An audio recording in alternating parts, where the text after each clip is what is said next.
But if you don't go through the pain of addressing, hey, this is what happened, this is the negative things that I went through, this is what's I feel has led to me being this way. Not blaming, but this is the path I've been down. Recognizing that and addressing that is so important to be able to come to that wholeness again.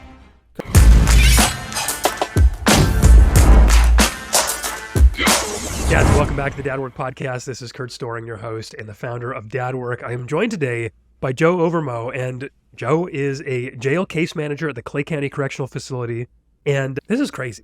Like, this is so interesting to me because you emailed me a while ago asking if you could run some of the people you work through one of our courses on anger.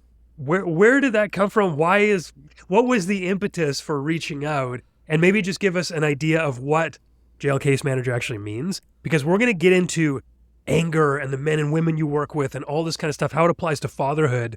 But maybe just give us a quick intro, like, what do you actually do in a day-to-day and what made you reach out in the first place? Yeah, so for my work, I do, first off, it's case management. So someone's in jail, and specifically people with mental health issues.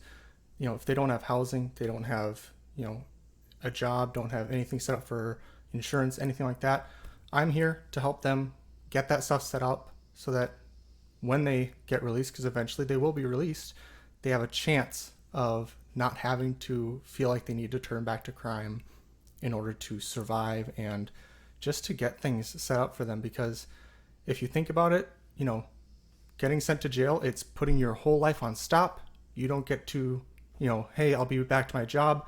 You're just not there one day, and for however long that is, and then you're released and all right, well, my job's gone. Maybe I lost my place. Maybe I lost all this stuff. And specifically, if you have mental health issues, it's just that much harder to get that stuff going again. So my main role is in the case management. I work with a great therapist named Craig. He does, one-on-one meetings with the inmates, and he and I both actually lead the groups that we do with the inmates. So that's anger management group. We have one on addiction and PTSD and how they interact with each other.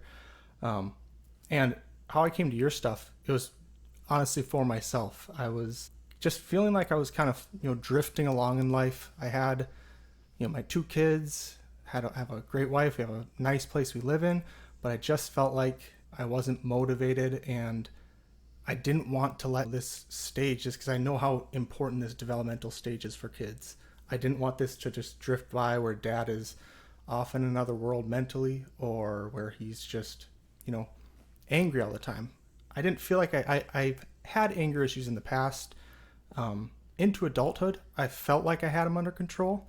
And then I did forget to mention, before I had this job, I was actually a correctional officer in this jail. And being in that role, the shift work that we were doing, where it's that rotation, all these different things, I was finding myself snapping a lot quicker. I was getting a lot angrier. I was raising my voice. I wasn't happy with where I was at personally, emotionally. Changing my job was a huge thing for me. Being able to have that regular schedule, be able to be there for my kids, not have to leave my wife crying with kids crying on her birthday to go work it. And it was a lot of stuff piling on top of each other.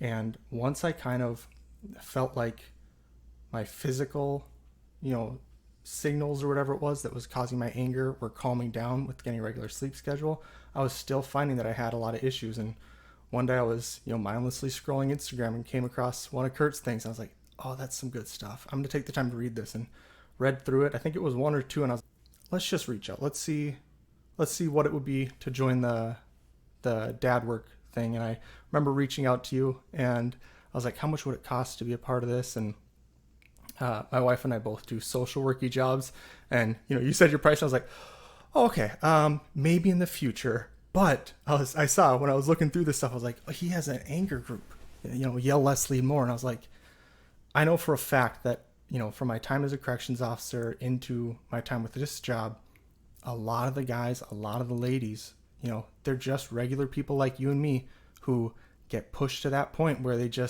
snap, they make one wrong decision, and then they get caught in the loop of going in and out of jail. And especially those who've been in prison for a long time, always being on that heightened level of awareness, always being on that extra level of anger, where you and I might start out at a 1 or a 2 on any given day. I'm already a little pissed off. They're day in, day out. They're like a 5 or a 6. So the littlest thing, it goes to violence. That's why you hear about, fights in jail, fights in prison. And so I wanted to, have an impact on that. We had some good material we were going through in the groups, but just seeing what you'd posted online and reading some of the different things that you posted on Instagram specifically, I was like, this would be insane if we could go through this with the guys. So you and I talked back and forth, and you were gracious enough to let me use the course for the groups, and they have been loving it. The inmates, Craig, the therapist I work with, along with the jail staff, the admin, they are absolutely over the moon with it. So wow, man, that, like I was saying before, that's very hard for me to fully grasp. It's really gratifying. I'm so grateful that, because this all comes out of my own pain. I had to learn how to do all this because I was so bad. And so that's the whole point of dad work. And it's just like, this is not one of the things that when I started this, I could ever have envisioned. And it's so encouraging to me that it can be brought to these new areas, and that it crosses cultures. It's not even just for dads. It's like dads just don't usually have a way to learn this. It's not typically targeted at dads, and we just don't listen. And then, yeah, you reached out and asked if you could bring it to your the people that you work with. And I'm like, okay, sweet. And then you did, and you just like continue to give me status updates, because guys listening, we've got a course called Yell Less, Lead More, which is eventually going to be part of what we're coming out with in the near future-ish. I'm going to give a little teaser. We're going to have like an all-access pass for all of our courses. You'll pay one small monthly fee and get access to everything, plus a community. So anyway, this is a course that helps men, fathers, at least until this point, navigate why they yell, how to stop yelling so much, and then hopefully understand the idea behind the yelling. And that's one of the things that I'm really interested in, because you've been running these inmates through our course. And the thing for me was like, oh man, I bet there's something in here that would be really useful for dads, so that they understand why a lot of these people are in here in the first place. And it can't be a blanket statement. It's not a panacea. It's not like, if you do this to your kids, XYZ, there's going to happen. But there are underlying issues from what I understand. Is that something we want to talk about right now, and just seeing like, what are some of the things that have led the inmates to where they are? Why are they operating at this higher level, and sort of why are they in the positions they're in? Are there some historical things that you're seeing that are across the board? absolutely. As far as just in general in prisons and in jails that we're in right now, it's when you're specifically in prison, any level of disrespect, it's just as far back as I've ever heard any inmate share, any level of disrespect cannot be taken lightly, because if you call me a name or take something from my food tray and I don't get back at you for it, it's going to go on, and I'm just going to be, I'll never have food to eat. I'll be just ridiculed. And that's for years that you're in there, and that sticks with you. And so it'd be great if they could all just be like, you know what? Hey, let's lighten up. And some of the older people that have been in prison for a while have learned to, kind of temper themselves and give people breaks. But especially the younger guys that are going through, they're going in with, I've heard this is what I need to do. This is the way I'm going to be. And as far as what's getting them there in the first place, a lot of it, I feel, traces back to that, absent parents, or parents who were there but weren't there really. Me being present in the household, if I am, always on my phone, if I'm always distracted, if I'm not there showing them their value and showing them how to act as an adult and how to care for people, they're not going to learn that. They're going to look other places. So for the inmates, a lot of it has been, they had to grow up too quickly. They had to raise their own siblings. A lot of it is absent fathers where, dad left, and mom didn't handle it well, turned to drugs. And so they had to raise their siblings. They didn't have that chance to grow up, didn't have that nurturing, that caring. And just this last week, we were talking in our anger management group. We go through a couple different things in that group, and we were talking about, someone was saying that they had to, do that. They had to grow up. They had to watch their siblings, and any emotion other than anger is kind of frowned upon. It's that, what are you, weak? And one example I like to use with them that a lot of the guys really latch onto is, I'll ask them, I'll point out to one guy, and they're all wearing their jail blues, and I'll say, what color shirt are you wearing right now? And they'll go, blue. I was like, come on, seriously, what color shirt are you wearing right now? It's blue. I was like, you're being a little bit of a wuss right now, and that's, it's a tiny risk I'm taking, but and then I'll follow that up though with, this is what we're doing to ourselves when we say, I'm not allowed to cry. I'm not allowed to feel upset. I'm not allowed to do these things. And it's almost like just like a light flips in their minds, because for so long it's been, I'm big, I'm tough, I don't have these feelings, maybe I'll be romantic every once in a while, but otherwise I'm always posing. They feel they have to emit that, and they have to put that out. So talking through that with them, I feel like that is one of the big things where they never had the chance to be a kid, never were taught that it's okay to have these range of emotions. I like to tell them, you don't need to cry in front of the Walmart cashier. I'm not asking you to cry in my group, but allow yourself to be sad, to go through those things. Yeah. That reminds me that I'm just very grateful, because on so many levels, a lot of the men that we work with, myself included, very well could have gone down that path. And the stories aren't that different, particularly what you said about having to grow up so fast. Like, I have felt forever like I'm grown up. And I really had to grieve the loss of what I perceived to be my childhood. It wasn't until I was able to fully go, oh, I wish that didn't happen. I wish that I could have gone through my childhood, and yet I'm never going to get that back. Therefore, it's gone. Well, what happens then? Well, I had to go through the grieving process, which was immense sadness, like really immense sadness, a lot of anger and frustration, and really some forgiveness to the people that I had originally blamed, whose fault it wasn't. It was all my responsibility as an adult now to deal with it. But it's so interesting that we see these things playing out over a lifetime.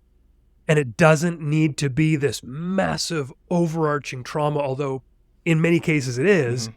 It's just usually neglect, abandonment, unrealistic expectations of responsibility for a child.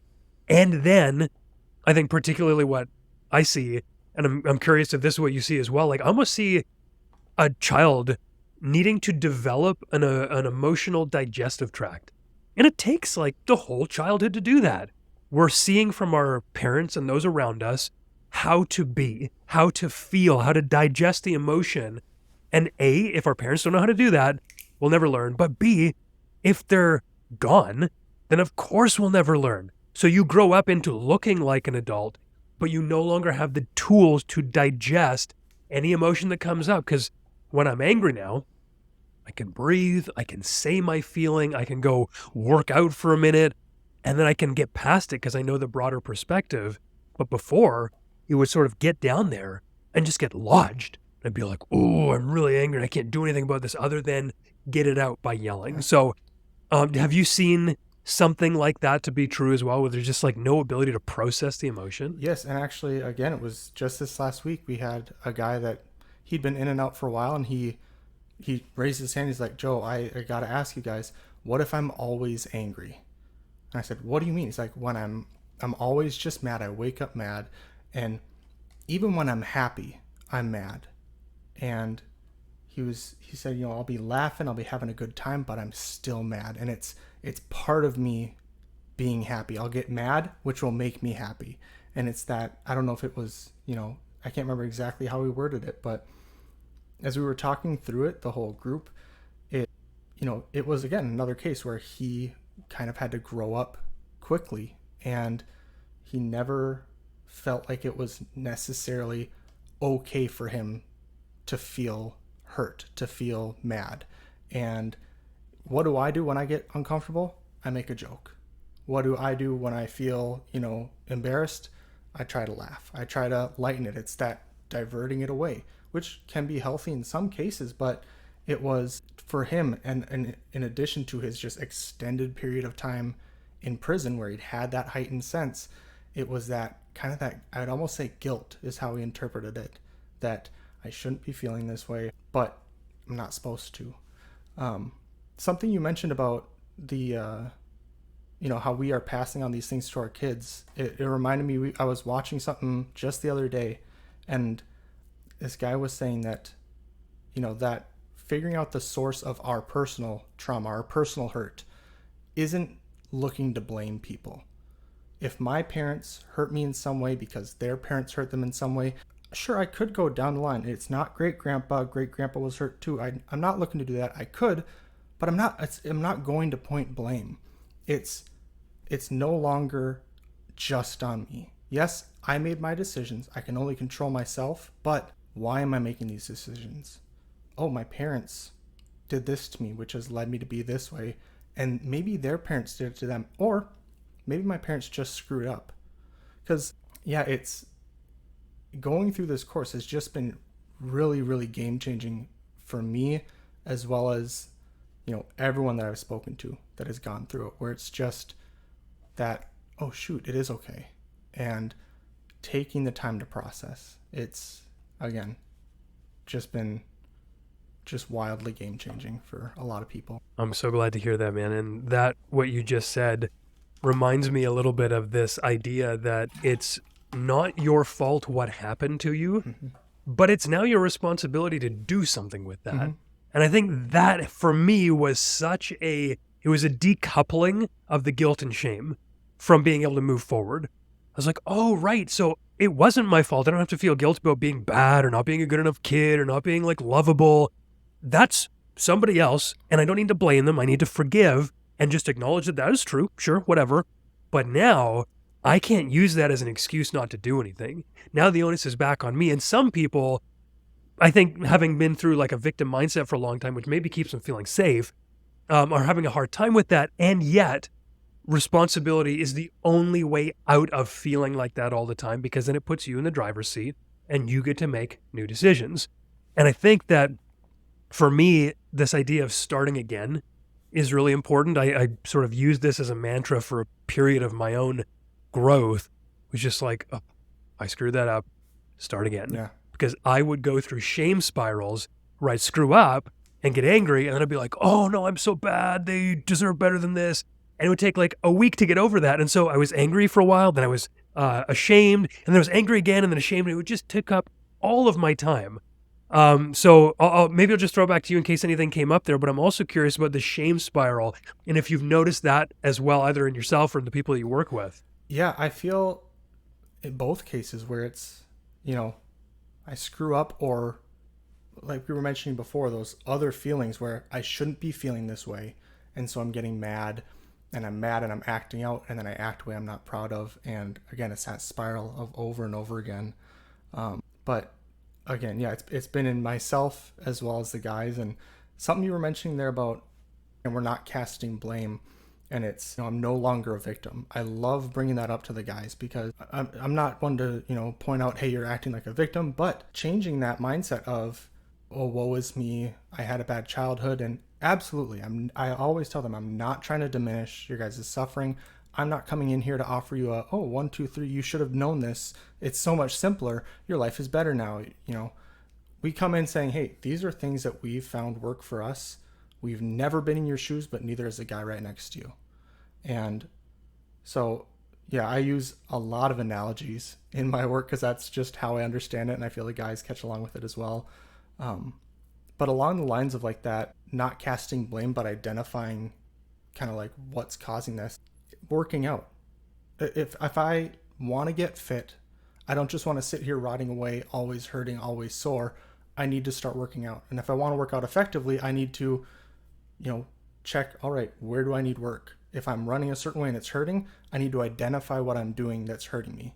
I'm not saying, oh, I'm a victim to my knee because I'm running weird. No. All right, hey, why does it hurt when I'm running? I've been wearing the wrong kind of shoes.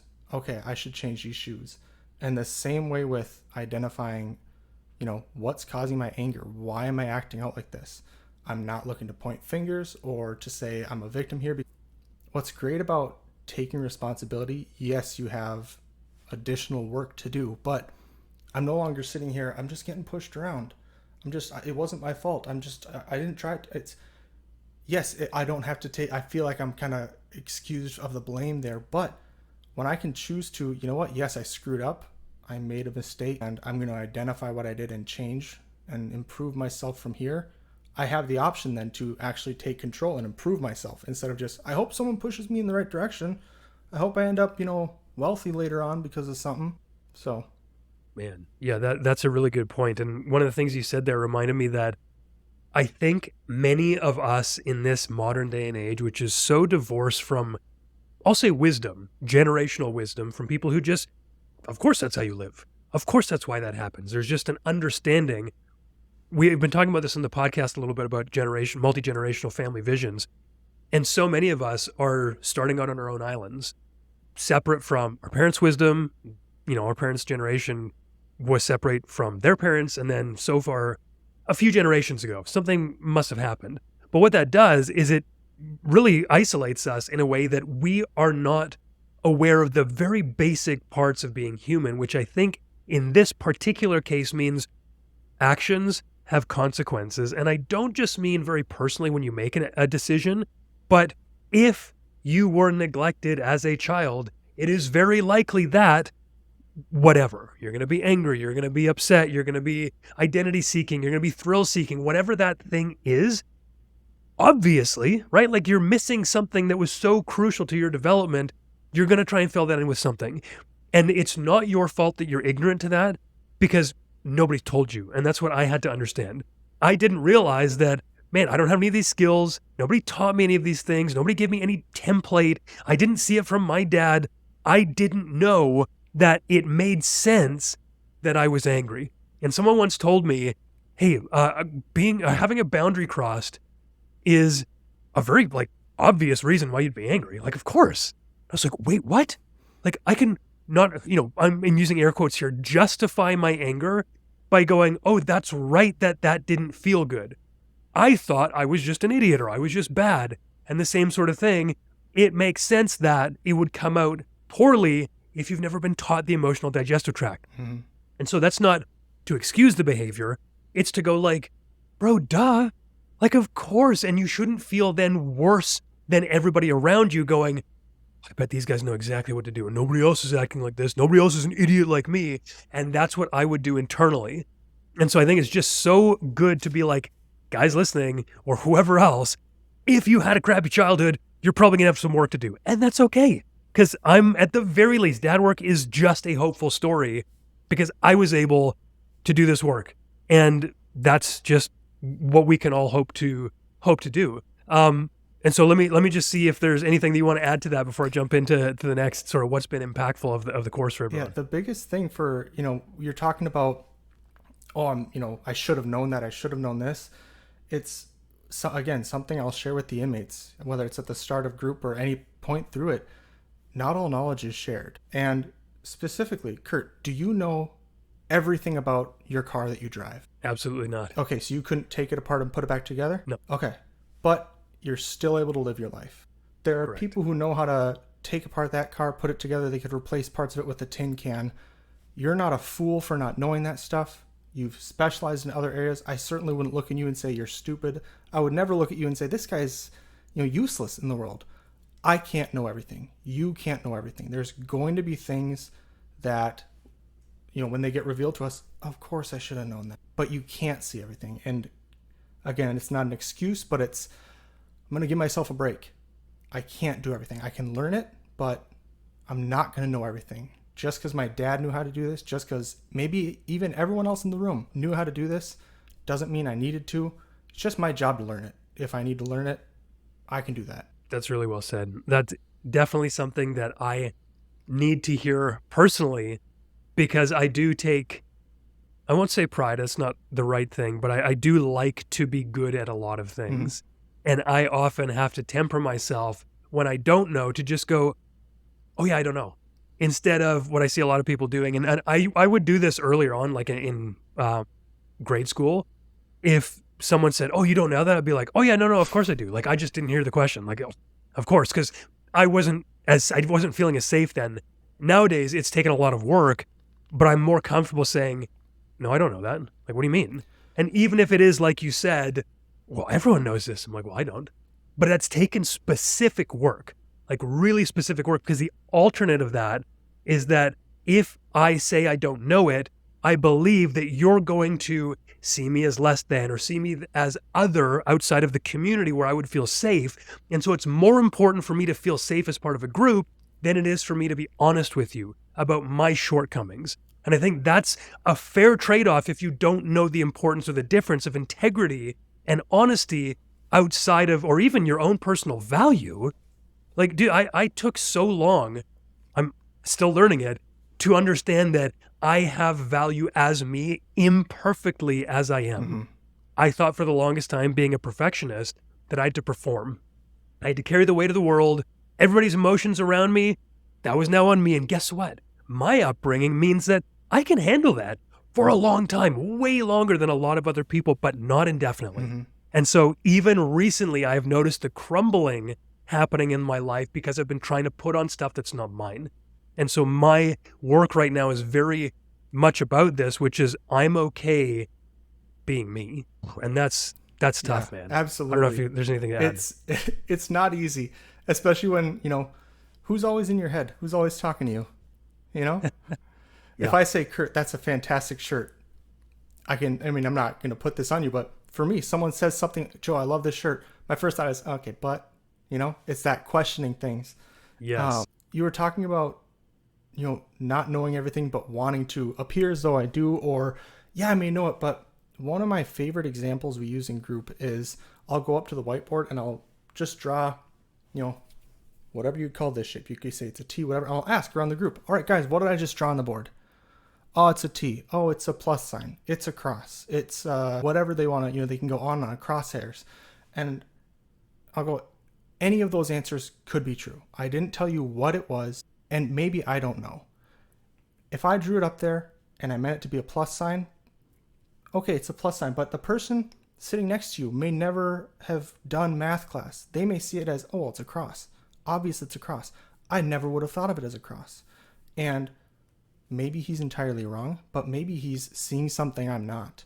You see those pictures where you turn them one way, it's a lady, upside down, it's a rabbit. Even things that I know about. Lately, it's been something I've been growing into where I want to ask and get perspective on it because I understand this. I feel I completely understand this thing, but someone else has been sitting at it, looking at it from a different angle. And maybe they have a better understanding of the side I've never been on. And seeing it as a growing opportunity instead of, man, this guy's an idiot kind of thing. Because I 100% have that where people just think I'm an idiot. People they tolerate me. They're just, they're waiting for me to leave. I didn't know this stuff. They don't want to be around me. But then it's, no, people are happy to help. I know for me, I look at the people I'm with, that I work with. I'm more than happy to help when they come to me for something. I don't think anyone's ever asked me a question and be like, what's this idiot doing? Are they seriously in the same room right now? They should go home. No, but in my mind, I'm like, this is what everyone's thinking, but I absolutely get that. It's tough, but it's important to face that. That's actually something I'm working on in this moment. Like this month, my mentor is running me through, I think it's called story work or something like that, where I was supposed to write out the internal bully voice that lives in my head. And that is absolutely a deep-seated thing in my life too, which is everyone is tolerating me and it requires me to operate at a 100% because even 99.9 is not good enough. And people will be like, you're not helping me anymore. Get out of here. So I just want to say I resonate with that and I see you on that. And I also have never said, oh, you dummy, I can't believe you don't know this. Like, of course I'm not going to help you. Yeah. Never in my life. And though I just put myself, it's so interesting too, because imagine the selfishness that it takes to say that. I'm so special that nobody else is like this. And I'm willing to help everyone, but I can't be helped. I am so special. And I've sat in enough groups to know that specialness isolates. And it's not that you're not actually special as a human being. We all are. That's fine. But you're not like so unique that your perspective has never been seen before. Mm-hmm. And that is just one of those things that guys come into groups and they're like, yeah, but you don't understand. And like you said before, like, no, I'm not lived your life, but in my experience, there's like 10-ish sort of paths of suck of, a child's life or whatever. And we all fit into sort of one of those 10.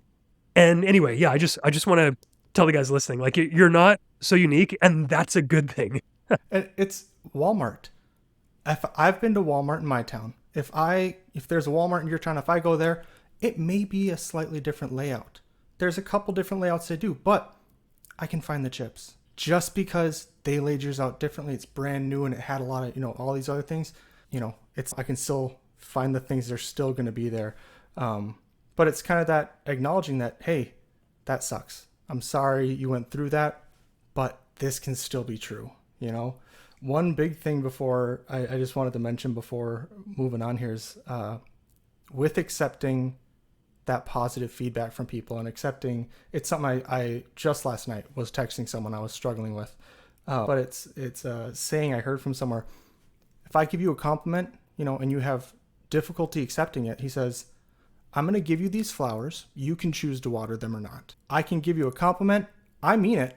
You can choose to accept it or not. For me, the longest time people would say, Joe, you did great at this. I'm like, okay, sure. They're just saying it. But what is that saying? What am I saying about them? This person's a liar. This person's just full of it. They're just trying to, I wouldn't spend time around those people, The people that I spend time around, I like to think are decent people. So just kind of that self-monitoring of they're giving me flowers. I'm uncomfortable, but I need to water them. I need to accept that and not throw them on the ground and, throw a fit like I want to in my mind. So. Yeah, no, I have struggled with that in the past as well. And I have been intentionally seeking the gracious acceptance of gifts and blessings and just compliments like that. And it is so uncomfortable because I feel so vulnerable and open because I'm like, okay, if I accept this, you're going to be like, oh no, I didn't mean it. I caught you. You're not supposed to have this. You're not allowed to have this. How dare you? Piece of trash. Yes, exactly. Man, the voices in our heads, man, we must have had some similar experiences along the way. But this idea of gracious acceptance, and it's the same sort of thing. I've heard it before, which is like, what does it say to the person giving if you're like, oh no, I can't accept it? They're like, bro, you're stopping me from doing something I want? You're actually putting like the kibosh on me having the completion of the gifting cycle. Like, wow, that's rude. Are you calling me an idiot? Oh man. Yeah. Exactly. Exactly. And for the guys who are just listening on the podcast, I wish you could have seen Curt when I was using that example of it. I said, that shirt looks great on you. There was this, this little cringe. I was like, oh, maybe I'll use myself on this. I don't want to make Curt feel but it's, oh man, I 100% get where you're coming from there. And it's, yeah. Yeah, man, it's deep. And I think this is why it's important for me to go through with my mentor right now. Cause it's just like, I've done so much of this work. Obviously, to be here and to be helping guys with this work, I've had to go through some, but like to your point, I don't know all of it. But for me, I noticed that the more that I clear away, the more that I notice that it's just like roots that are left. It's not necessarily the foliage and I'm like, oh, I can't see anything. I'm being battered left, right, and center. It's when I come to new things that I've never experienced before, the tendrils of those old wounds will still be there and I'll have to get rid of them in that specific area. So these things come up occasionally. You're never going to be perfect. You're never going to be fully free of them, I don't think. But learning how to navigate them with grace is, I think, the mark of a good man in many ways. Because I tell my guys all the time, like, we're not looking for a perfectly even life. Like, you're not going to come into my program and get this, everything's good now. You just have to go through these, steps. You're going to have the same crap happen to you, but hopefully you'll act differently. And so it's about navigating the bad stuff, not never having bad stuff. And I feel sorry, go ahead. I feel it's important, not necessarily celebrate, but like acknowledge and let that past stuff that you've gone through play a role in who you are. Someone who's had their legs amputated, they don't just sit there, I guess I can't move around. No, they learn new ways. They get a wheelchair, whatever. I have a scar on my arm. It's going to be there for life. I can do things to treat it, but hey, I now know not to try to drop it on a skateboard on a quarter pipe the wrong way. It's learning from our experiences and not forgetting the lessons we've learned. But hey, now I know to avoid this. And I went through that. Me to forget that and to just block it out would be foolish, because all right, next week I'm going to go try skateboarding and I'm going to do the same exact thing because I just tried to brush it under the rug and forget it. So letting those passings that we've gone through not define us, be something that we can learn from and grow from. Absolutely. The question that I'm curious about now is what's been most impactful inside this course? Because we talk about a broad range of things from in the moment to long-term to journaling prompts to all this stuff on how to yell less and hopefully lead more in your own life. But are there things in that you've noticed hit or people are using or that were useful to you? The in the moment tools have been really, really good, really game changing for like the ones where it's about myself. Craig, the therapist, and we live and breathe the 5, 4, 3, 2, 1 grounding method. Craig said it saved his life. He had been going through a really, really rough time. And he said, I was sobbing at my desk one day and just looking through resources, trying to find what I could do. And he had that 5, 4, 3, 2, 1 printed out, that 5 things you can see, 4 things you can feel, 3 things you can hear, 2 things you can smell, 1 you can taste. And it's just about being present. And we use it for anger, anxiety, just moment to moment. That one is, like I said, we live, eat, and breathe that one in the jail because being present, not depressed and distracted by the past or anxious and worried about the future, being here. Those in the moment things have been hugely impactful because we don't have people in the jail typically for an extended period of time. I'd say maybe 6 months is maybe the long average. A lot of people are in there shorter. We've had a couple that have stayed longer, but so we're not always seeing the big picture of what they've gone through, but we do see that almost immediate change of, hey, I recognized I was getting mad because I'm noticing the physical changes in my body from the visualizing success. That one's huge. They love that one because, again, it's in the moment, but it's also a prepared thing because you're preparing yourself for in that moment. All right, I'm feeling this tightness and I'm starting to get angry. This is the very start of it.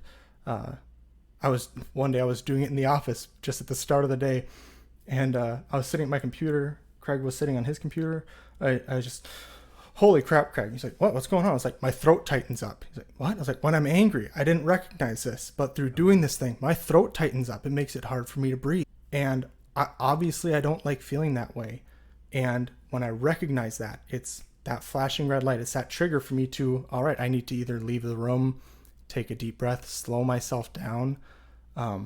But we've walked through that with the inmates a couple times, and there's always after we finish it, it's that like, holy crap, I just recognized. And I love the beauty of that meditation where it's, I'm going to scan my body. I'm not judging myself for how I'm feeling. I'm just noticing it, thinking through that situation. And then what are they feeling? Like actually picturing it. Cause in that moment, it's red, and it's just, how do I stop this? I can't breathe. I'm frustrated, but no, why are they doing this? And then I've thought through what's a loving way, a way I could be proud of, I could respond.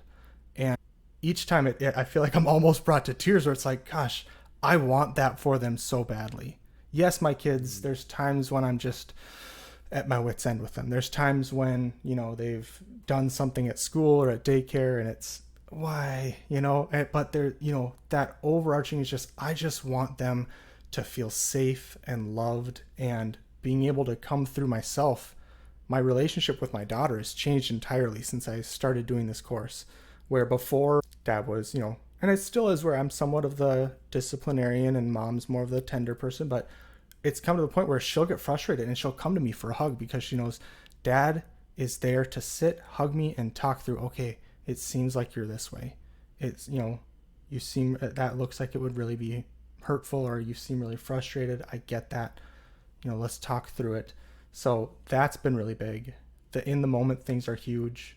I did kind of tweak what you had said in one of the courses. I tell the guys that, especially with kids, I try to bring it to below 0 is what I say. If my regular talking voice, my regular moving around stature is this much, I want to bring it below that. Because especially with kids, my daughter is maybe a third as tall as me, easily 3 or 4 times lighter than I am. So now imagine someone who's 3 times as tall as you, 3 or 4 times heavier than you, saying anything, hey, I love you, can you quiet down? No, I'm terrified, I'm screaming, especially when they're worked up, when they're, at their wits end. Taking time, I'm telling them, not verbally, but through my actions, I'm stopping what I'm doing, I'm getting down to your level, I'm quieting myself, I'm slowing my breathing, I'm just here for you, let's communicate, and modeling that behavior that we want for them. If I'm upset and someone screams, quiet down, I will do the opposite as much as I can because I'm pissed off. Someone comes in, hey, what's going on? One of my favorite things from when I was a CO, a correctional officer, was, when we were working up in booking, that's where the people would usually be the angriest. They came in high, drunk, just angry, really frustrated. No one's happy to come to jail. And there were some people who would just be screaming, acting out, just anything they could do to express that anger. And being able to go up to them and, maybe call out their name kind of loud, but then intentionally lowering my voice and slowing my speech. There were more than I can count people who otherwise would have had to face some kind of disciplinary measures to keep them from hurting themselves, or would have had to been restrained, that were able to come down and just, I'm really hungry, I miss the food. It's like, hey, let me go see if I can get you a sack lunch. A ton of those in the moment things have been great.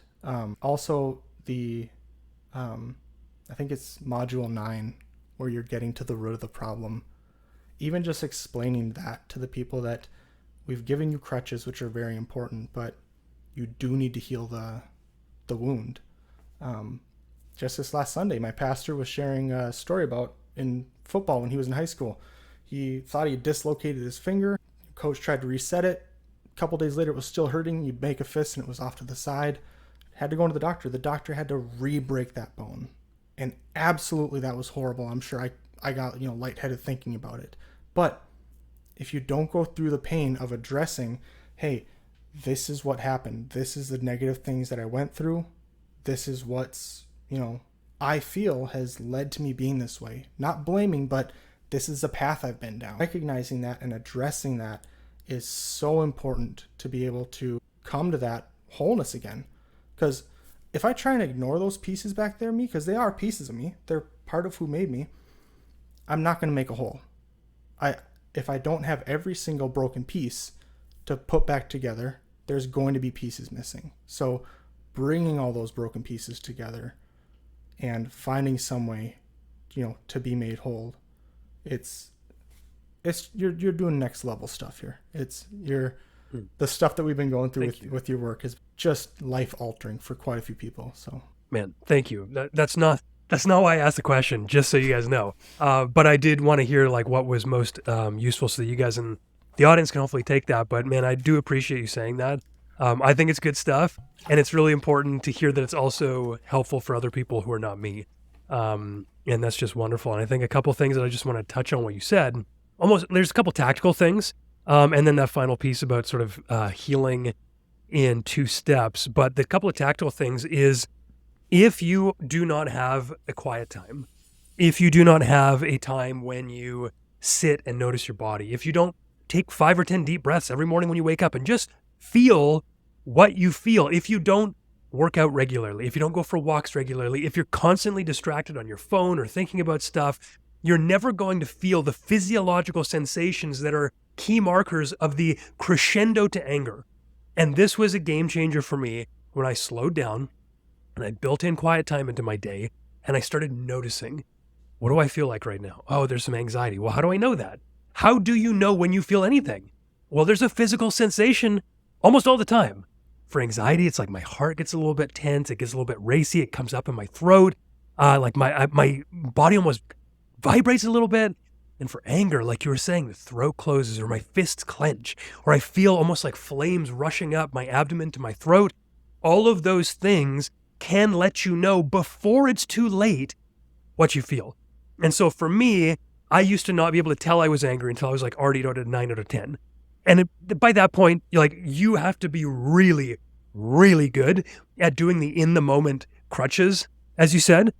But why wouldn't you just want to notice when you're at a 3 and you're like, oh, I can feel this is angering me. Like, I should take a step back. I should ask the kids to be quieter. Like, I should do something early to stop this progressing to a 10 out of 10 where I cannot hold it back any longer. So, number one tip, guys, make sure you have some quiet time so that you can feel your physiological body. Side note, I think a lot of us, the modern problems we have are just because we're not very good at being human. Like, how much time do we get outside? How much time do we sleep? How much time do we exercise? What do we actually eat? All those things. But the second thing that I wanted to point out is you did a great job communicating empathy and validation, which are two enormous parts of our like communication formula, if you will. And what you said is, getting down on their level, but then the words that you choose to say are not like, oh, what's wrong? What are you doing that for? Oh, just calm down. You're like, oh, that looks like you're really frustrated right now. That makes sense. Yeah. And just those two things, like try that with your wife, try that with your coworker, try that with your kid. Empathize and validate, I should say. And the final thing, I'm going to pass it back to you for a sec, is that I just made a post on this on Instagram because it's like an idea that keeps coming up to me, is that the healing process on this is a two-stepper. Like, it's like breaking a leg. You take a step and you're like, oh, ow, man, that hurt. And that's what happens when you're getting angry or getting quote unquote triggered by your kids, your wife, or something at society at large. You're walking on a wound, which is an emotional wound.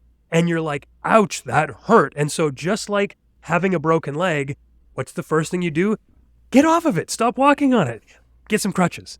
And those are what you just talked about, those in the moment things to stop you from reacting poorly. But at some point, you don't just want to be on crutches your whole life.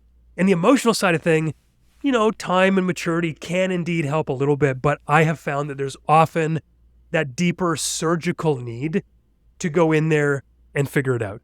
And that's the journaling, the deep journaling. That's the having a person, typically a man, to like just speak your life story, your pain, your history, your mood, your emotions. That is potentially counseling. That's like all of this really deep work to go back, and also forgiveness. That is the thing that I think can wipe out a lot of this. And just for me personally, like adding Jesus to the mix has been a massive game changer to this. Because man, like I can't carry the weight of all that, and I am just called to forgive now. So that's been a huge game changer, just even the last year and a half, because that's been new in my life. But anyway, I wanted to touch on those three things that you said, so people didn't just pass on without understanding that they're very important points. So let me pass it back to you. Yeah. With all this stuff, and each time we're going through it, I kind of like, come on, Joe, because I do not journal daily. I'm not perfect every day in, doing these meditations. And my biggest thing, just everyone, is that we're not going to be perfect. Don't look at, that I missed these days. I missed that. It's, no one's going to be perfect. It doesn't mean that what you're doing, if you jump back into it, doesn't matter. In the jail, when I'm talking to the guys through this, I'll say, guys, I've been playing the drums for over 20 years. I still mess up. If I mess up, should I throw my drumsticks in and say, this is stupid, screw it, you know what, I'm done, I'm selling everything? No. People who've been drumming for 2 times, 3 times as much as I have are still going to make mistakes. We're going to have the days we miss. It may be longer, but being able to give ourselves a break, and that, hey, I'm in a healing process. Maybe I need some time to just take a deep breath, and then I can jump back in, because it is hard work. This isn't, just, 1, 2, 3, you're on your way. I was, when I first went through the course, I was basically just typing up stuff, just like, making it so that it'd work for the course.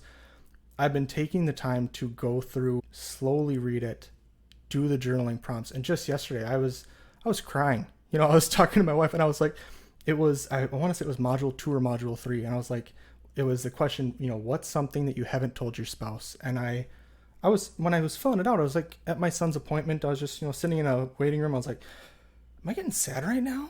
And then I got home, and I was like, my wife's like, what's wrong? I was like, I don't know. I think I just need to talk to you about some stuff. And I just shared that stuff with her. And it was, oh man, it's not fun to cry, but it is so healing. And especially with a loved one, your spouse. I'll use the example in the jail where Craig is, the therapist is sitting next to me, and I'll put my arm out onto his chest, and I'll say, Craig, I want you to come closer to me. He'll try, and he's like, I can't. I said, no, Craig, come on. I want you to really get to know me. Give me a hug. And he can't. And I say, I need to make myself vulnerable. Craig can't, I'm keeping Craig at a distance. He can't hit me. He can't, do anything to hurt me, but I have to open myself up if I want to have any closeness and really have that time with my spouse to really get to know her and to build that relationship, letting them know that I'm struggling here. The going through this stuff, I remember the first time I caught myself getting mad at my son. It was, before bed, I was tired. He wasn't doing anything particularly bad. He's just asking a million questions before bed, as kids do. They're curious. I'm a curious guy. But I remember he was asking these questions and I could feel myself getting upset. And I was like, wait, what's going on? He's just curious. He feels safe talking to me about this stuff. And the feeling of being able to catch myself and, beforehand was great. But also, once I'd failed, there's been times where I have yelled at my son. And then I just yelled, buddy, I'm sorry. I should not have yelled. I got upset. I had a long day, but that's not an excuse. You didn't deserve to be yelled at. This isn't on you. I just got overwhelmed. I shouldn't have done that. I'm really, really sorry. You didn't deserve that. It hurts, and it's not, I'm not running to the room to go tell him that. Again, it's that, hey, I'm your dad. You look up to me for everything. I'm the one, I feed you. I'm the person who provides for you. And I want you to know that I'm not perfect. And that's been a thing for me that's just kind of been shifting the last, I want to say, year. I never idolized my parents or anything. I never assumed they were perfect, but I had good parents. My dad gave me a lot of great advice, learning to be comfortable sitting in a car alone with no music on, stuff like that, the importance of our words, a ton of really good stuff. They were good parents, coming to the realization that they were just winging it on some things just like I am. They didn't have everything figured out. And again, it's not that they were hiding those things from me. It's not that they were trying to be manipulative, but I've had the realization that I want my kids to know that I don't want them to see me. Dad's freaking out, doesn't know what to do, but know that, hey, it's okay to struggle. It's okay to have these things. And, obviously take responsibility for your actions. But if you've made a mistake, it's never too late to stop. And I'll tell the guys in the jail, if you're getting angry and you've thrown a plate and the shattering glass is a thing that, oh shoot, I'm mad. It's never too late to take off out that door, to run, to stop. It's never ever too late to stop. And it's actually really rewarding to recognize, hey, I yelled, but I didn't slam his door. I didn't do this or that. It's those victories.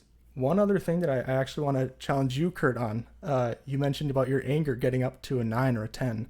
One thing we talk about in the jail is about an anger rating scale, and starting 0, no anger, and then choosing to make 10 if I'm not arrested and taken to prison or to jail. Someone is going to die. There's nothing that will stop me. And when I rate it that way, and these scales are going to be custom for you, where like, hey, number 2, I might just be getting a little upset, but number 7, it could be I'm screaming. Another person might not, someone else, it could be, oh, I'm hitting someone. I'm not a hitter, but hey, for me, maybe it's I slam a door. That's my 7. But rating it to where like the number 10 is where I need to be arrested. I need someone to restrain me right now, because there's power in that. One, because I feel it's more of a accurate representation of where we're at in our anger, and it can be a warning sign that I'm at a 9. If I get a little bit angrier, I do need to run. I need to call someone for help. But at the same time, if I'm getting so pissed off, I'm like, oh man, I'm like at a 9 right now. And then I go, well, am I? Maybe actually, I'm just a really heated 3. How amped up am I right then? Man, you're a 10 out of 10. No, you're probably like a 3. It's like, oh, okay, maybe I'm not. But also, I'm then able to recognize, hey, if I am at a 9, or say I'm at an 8, all right, what do I need to do to get down to that one step beneath? Because there's power in defining those things, where instead of just, I'm the maddest I've ever been. Well, that's not true. I've been so mad I was shaking and crying in front of my boss. It was embarrassing. I'm not doing that right now. I'm just really pissed off. All right, let's be realistic. What do I actually need to do at this stage? I don't need to go call for someone to restrain me. I'm not actually at that level. I need to take some deep breaths and bring myself back down. So, Man, I love that, because that's almost like a point of, I never would even have thought that I could legitimately get that angry. And I am the type of person who will think about just the worst case scenario a lot of the time. And I'm like, oh, if something happened to people that I love, like, I would probably do some pretty I could bad kill things. someone. Yeah. for sure. Like, those Yep. thoughts definitely come up, right? And it's like, okay, well, I can't even imagine getting close to that anymore. Mm-hmm. And therefore, like, my range, thank God, is probably like maybe a 4 at the worst sometimes. Yeah. And like, sure, I could be pushed to the edge, but wow, that is very humbling in one sense, because, man, thank God that I've never made it to 8, 9, 10 with this range. Man, yeah, no, I was thinking that the 10, so to speak, was the emotional threshold at which I then acted physically. Mm-hmm. But I love this, because that's not the end. There's so much more. And then, like you said, if you know that there's a concrete measure to take you from the 7 to a 6, and you do that, and then you see success, and the victory brings more momentum, brings you down the scale, dude, amazing. Thank you. Yeah. And also, I wanted to just like tell you, awesome job for doing the actual journaling, because I know, and I can't believe it's like this, because personally I'm not like this. So when I heard the stats, I was like, are you kidding me? But most people who buy courses don't actually finish them. Something like 3% or 8% or something crazy. And so to actually do the work instead of just like watching the video is next level. And then you get something like this out of it, where you get to put down that shield and be like, hey, babe, like, there is this thing that's going to bring us closer together, even though it will hurt for a second. So that is a beautiful thing. And I'm really glad that you did that. And the repair piece, I know we're at the top of the hour, so I won't take too much time. The repair piece, saying sorry to your child, letting them know that it was unacceptable and that it's not them, but that you were feeling something and didn't have the skills or the capacity to stop. Very important. It's not about never getting angry again. In my opinion, it's about repairing well when you do. And then I think the final thing that I just want to touch on here is when you put your arm out like that, it reminded me exactly of how I see the ego. And I don't know anything about psychotherapy beyond like pop psych and whatever you see on Instagram and all that kind of stuff. And okay, I've done some reading, but like, that's it. I'm not an actual psychiatrist.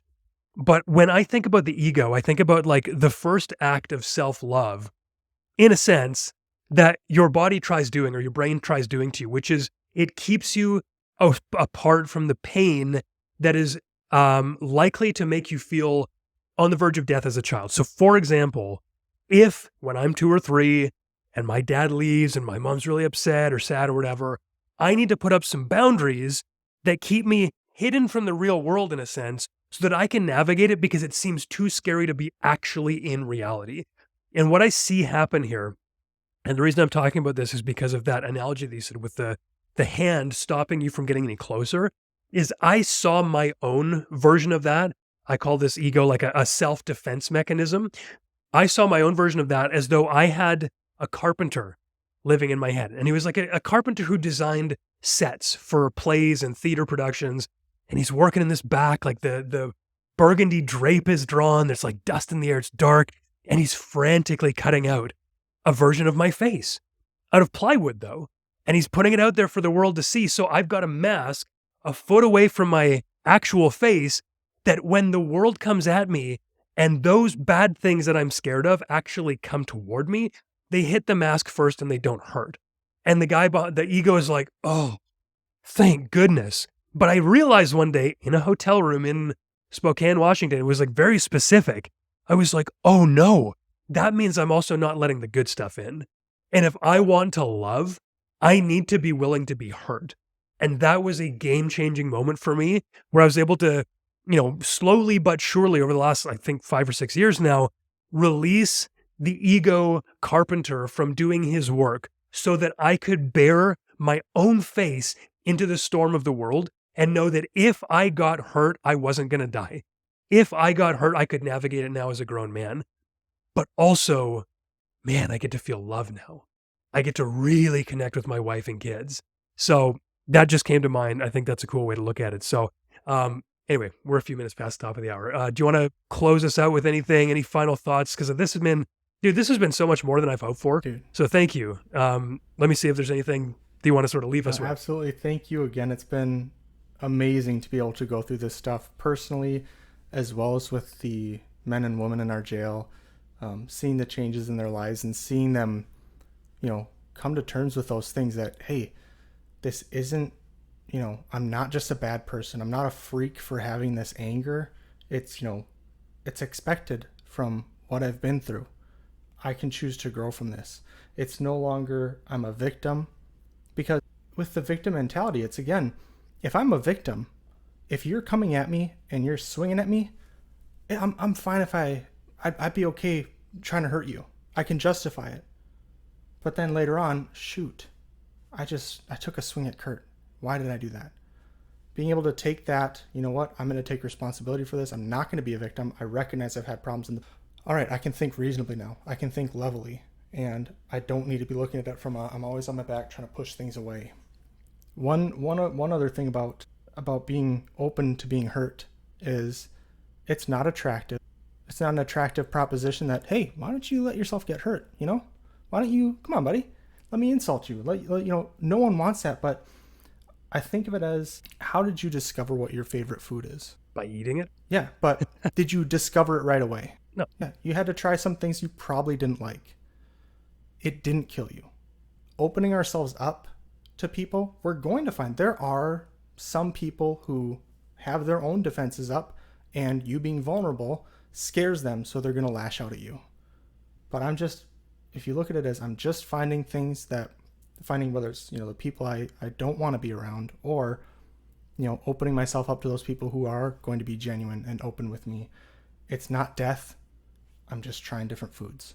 I'm just giving things a try. I can't find my favorite food if I don't try new things.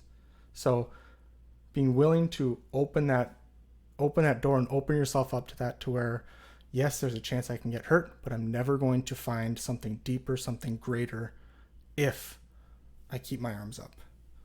This stuff, again, I can't say it enough. Unbelievable stuff, unbelievable material, life-changing for me, for so many people coming in and out of the jail. I know for the therapist that I'm working with, it's been great for him. This stuff is, to everyone listening, take the time to digest this stuff. Like Curt was saying, I've done that myself, where I've bought courses and I have the app on my phone. It's there, and I've watched a couple and it was great. But this stuff, it isn't just another, here's some things, here's 5 little tricks. This stuff has been deep healing, where it's actually addressing the need. We're getting the surgery done to fix the actual problem. If the first time going through it has to be quick for you, go through it again. Don't not do it because you don't have time to do everything right this moment, but go through this material. Take the time to process it. If you want to have that relationship with your kids that you dream of, it's going to take work. And I don't want you guys, slaving away at the wrong thing. I don't want you spending hours upon hours doing the wrong work. For me personally, and I can say for a fact, several people that have been going through it with us, a majority of the people, this stuff has been the actual right solution. Curt's really hit on something with this, and I cannot oversell it enough. It's fantastic material. Curt, thank you so much for the opportunity to do this stuff. Man, thank you. I will graciously accept that, as uncomfortable as it may be. Mm-hmm. But man, I really, really appreciate the fact that you're willing to say that you're willing to do the work, that you're willing to bring it to other people, and that you're willing to just come on here. My wife had the idea for this podcast, FYI. I was like, I just got an email from a guy, and he's like running his inmates through this, and then like he's sending me testimonials from them. She's like, oh, get him on the podcast. And I was like, oh, like what would we talk about? She's like, I don't know, it's an interesting story, duh. And I was like, oh, of course. And then, man, yeah, you're just like, I think what you have done to share with people has forced you into it over and over enough times to really get it. And that's just dropped something in me. It's like, how can I ensure long-term commitment to a course with slowness? Mm-hmm. Almost impossible, but you've inspired me to try. So anyway, Joe Overmoe, thank you very much, my friend. And we'll put all the links and anything else mentioned in the show notes at Dad.Work/podcast, including a way to get the course we're talking about. So thank you, brother. I appreciate you. Thank you.